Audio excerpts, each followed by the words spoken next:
முதலமைச்சர் விஜய் பூரண மதுவிலக்கை அமல்படுத்துவாரா? அவர் முன் உள்ள சவால்கள் என்ன? இந்த தடைகள் உடையுமா என்பது குறித்து நம்முடைய மே 17 இயக்கத்தின் தலைமை ஒருங்கிணைப்பாளர் தோழர் திருமுருகன் காந்தி நம்மோடு இணைந்திருக்கிறார். அவரிடம் தமிழகத்தில் பூரண மதுவிலக்கு அமல்படுத்துவதற்கு தடையாக என்ன இருக்கிறது என்று முதல் கேள்வியை வைப்போம். தோழர், என்ன தடை இருக்குதுன்னு நினைக்கிறீங்க? அடிப்படையில் அரசு ஆட்சியாளர்களுடைய மன உறுதி தான். அவர்களுக்கு திடமான ஒரு கொள்கை நிலைப்பாடு மது ஒழிப்பிற்கு கிடையாது. மது ஒழிப்பை செய்ய வேண்டும் என்கின்ற திடமான ஒரு கொள்கை திட்டம் கிடையாது என்பதனால தான் மது ஒழிப்பை அவர் நடைமுறைப்படுத்தவில்லை. இரண்டாவது, கடந்த காலங்களில் மது உற்பத்தியாளர்களே இந்த கட்சிக்காரர்களாக இருந்தாங்க.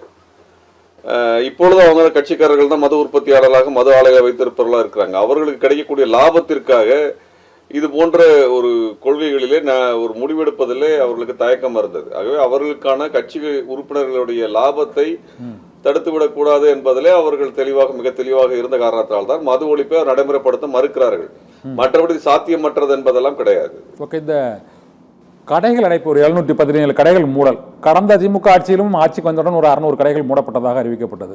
இது எல்லாமே ஒரு கண்துடைப்பு நடவடிக்கை தான் நினைக்கிறீங்களா? இது ஒரு படிப்படியாக மது விலக்கை கொண்டு வருவதற்கான ஒரு தொடக்க நடவடிக்கையா தோணலையா? மது ஒழிப்பு நடவடிக்கைக்கு பல்வேறு நடவடிக்கைகள் இருக்கு. வெறும் கடையை ஒழிப்பதனால மட்டுமே மது ஒழிப்பை கொண்டு வந்துட முடியாது. ஏன்னா மதுவை நீங்க இந்த கடையில் வேணா ஒரு 2 கிலோமீட்டர் தள்ளி போய் வேற இடத்துல வாங்க முடியும். ஏன்னா அப்படிப்பட்ட அளவுல தான் கடைகளுடைய நெருக்கம் என்பது அதிகமாக இருக்கு. தமிழ்நாட்டில் மிக அதிக அளவுக்கு கடைகளை வைத்திருக்கக்கூடிய ஒரு கட்டமைப்பு எது என்றால் மளிகை கடைகளுக்கு அடுத்தபடியாக சாராய கடைகள் தான். சாராய கடைகள் தான் மிகப்பெரிய அளவிற்கு நம்மளுக்கு ஒரு கட்டமைப்பாக இருக்கிறது. இப்போ உதாரணம் எடுத்தோம்னா பெட்ரோல் பங்க் எடுத்துட்டோம்னா ஒரு பெட்ரோல் பங்க் மூடிட்டா இன்னொரு பெட்ரோல் பங்க்ல போய் பெட்ரோல் வாங்குற மாதிரி தான் இது சாராயம். ஒரு கடையில மூணா அடுத்த கடையில போய் சாராயம் வாங்கக்கூடிய ஒரு வாய்ப்பு என்பது இங்க அதிகமாக இருக்கிறது. ஒரு ஊர்ல அடுத்து ஒரு 2 கிலோமீட்டர் 3 கிலோமீட்டர் போனா அடுத்த ஊர்ல வாங்கிட முடியும். மது ஒழிப்பு என்பதற்கு இப்படி கடைகளை மூடுவது ஒரு பார்ஷியலான கடைகளை மூடுவது, ஒரு சில விகிதங்கள், அந்த விகிதத்துல கடையை மூடுவது மட்டுமே பயனுள்ளதாக அமையாது.